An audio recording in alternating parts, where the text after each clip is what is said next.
from 9 News. This is your news today. Good morning and thank you for your company. This is your news today, streaming on 9Now and on YouTube. Recession fears grow as the battle for control over the Strait of Hormuz rages on. Plus, Chinese crews race to bring a major EV factory fire under control. And kilt and all, King Charles pays a surprise visit to the Scottish Highlands. Well, the Prime Minister is in the small Southeast Asian nation of Brunei today, trying to shore up Australia's fuel supply as the war in the Middle East drags on. Let's go live to Amanda Kopp in Canberra. Good morning, Amanda. Good morning, Carl. Well, Anthony Albanese has touched down in Brunei overnight. It's a small nation to our north with a population of just 500,000 people, but it's a significant player when it comes to Australia's diesel, fuel and fertiliser supplies. Anthony Albanese will hold high-level talks with Brunei's leadership today before jetting off to Malaysia as he tries to leverage relationships with some of our closest neighbours for fuel supplies.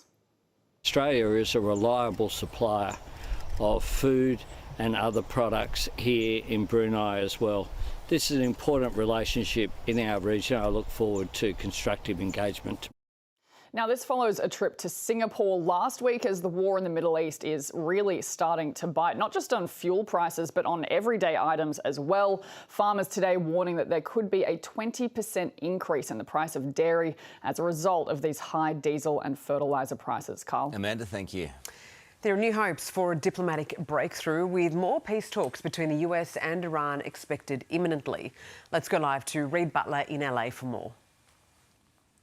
Sarah, the end of this ceasefire is rapidly approaching, and this morning, new hope that a second round of direct peace negotiations between the United States and Iran could happen. Donald Trump's been on the phone to journalists today saying it could happen within the next 2 days. So yes, a glimmer of hope that this conflict could end through diplomatic means, but it also raises the question, is this Iran just trying to buy more time? The key sticking points remain the blocked Strait of Hormuz for a second day, blocked by the US Navy, and Iran's nuclear ambitions. The United States wants Iran to suspend its uranium enrichment program for 20 years. Iran countered that and said, how about 5 years? The United States said no deal. At least there is a back and forth going on here, Sarah. We will see what happens. Quite the negotiation, isn't it, Reid? Thank you. Holocaust survivors from around the world have joined thousands of people for the March of the Living on Holocaust Remembrance Day. It's an annual event held at the site of the Auschwitz concentration camp in memory of the 6 million Jews killed by Nazi Germany during World War II. Of the 50 survivors taking part, some had even travelled from Israel despite airspace restrictions. A huge fire has broken out at a BYD parking garage in China used for test and scrapped vehicles. Witnesses watched on as flames sent thick black smoke into the sky. Firefighters were able to extinguish the blaze and no one was injured. Qantas and Jetstar will be scrapping some services and upping airfares as the airlines grapple with skyrocketing jet fuel prices. Let's go live to Jack Hahn at Sydney Airport. Jack. And from Sydney Airport to Melbourne and Brisbane and all of those routes in between, we will see a reduction. Services scrapped, though, from Sydney to Busselton, Melbourne up to Hamilton Island and Coffs Harbour, and the QantasLink flight will be dropped from Adelaide to Mount Gambier. Qantas and Jetstar not alone in having to do this. Airlines across the world feeling the effects of skyrocketing jet fuel prices in terms of supply, Carl. It has been assured until the middle of May. Jack, thank you. A 4.5 magnitude earthquake has rocked central western New South Wales, marking the largest tremor ever recorded near Orange.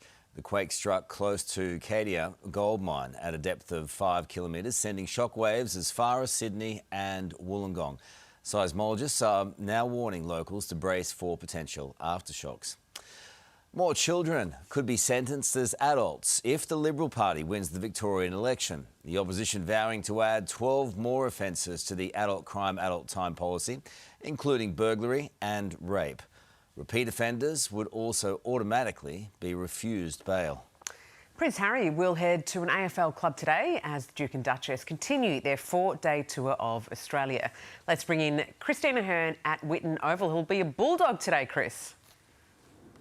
Sarah, he certainly will. So he'll start the day, Prince Harry, here at Whitton Oval, but it is for a good cause, a Movember event. Then he will head to Canberra for the to visit the Australian War Memorial. It was a busy day one yesterday for the Duke and Duchess. Late yesterday, they rolled up their sleeves and did a pottery class with children of veterans. But by far the biggest event of the day was at the Royal Children's Hospital. Hundreds of well-wishers turning out as the pair met young patients, their families, doctors and nurses. Sarah. Heartwarming scenes. Thank you, Chris. A record number of British musicians is set to be inducted into the Rock and Roll Hall of Fame this year. Let's go live to Hannah Sinclair in London. Hey, Hannah. Good morning, Carl. There are 8 inductees this year. Australia's very own In Excess was nominated but didn't make the cut. But a record-breaking 6 British acts did. They include Oasis, Iron Maiden, Phil Collins and Billy Idol. Liam Gallagher posting on X, "I want to thank all the people who voted for us. It's a real honour ever since I was a little kid and singing in the shower. I dreamed about one day being in the Rock and Roll Hall of Fame." That comes, though, after the Oasis frontman previously dissed the Hall of Fame, saying he wasn't interested in receiving the honour from, quote, some geriatric in a cowboy hat. Carl? What's he talking about? Billy Ray Cyrus? Thanks, Hannah. Their celestial journey gripped the world, and this morning we're being given an up-close view of the moment the Artemis 2 crew were welcomed back to Earth. This video showing the US Navy opening the door to the Orion capsule after splashdown from the moon mission. Cheers, clapping and fist bumps all round. Welcome home, Christina. Welcome home. Yes. Jeremy, absolutely. Welcome home, brother. There it is. Reed. What's up? Welcome home, brother.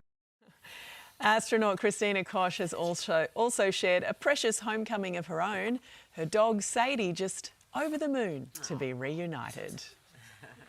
Well, it was all about being in the right place at the right time for these Scottish locals who were lucky enough to catch a glimpse of King Charles passing through their small village in the country's Highlands. The King made a surprise visit to Aboyne, quickly stopping in to visit the historic newsagents and whisky shop in his kilt, no less. It looks good. They love it when he comes to town, the Scots. When you go to hospitals or a GP, it's easy to get sick of reading old magazines or scrolling endlessly on your phone, right? Well, this group has come up with a very novel idea. Yeah, it's interesting, isn't it? The strangers beating long wait times at the emergency room by playing a game of charades. Take a look. Please. Skip. Yeah, can we speak?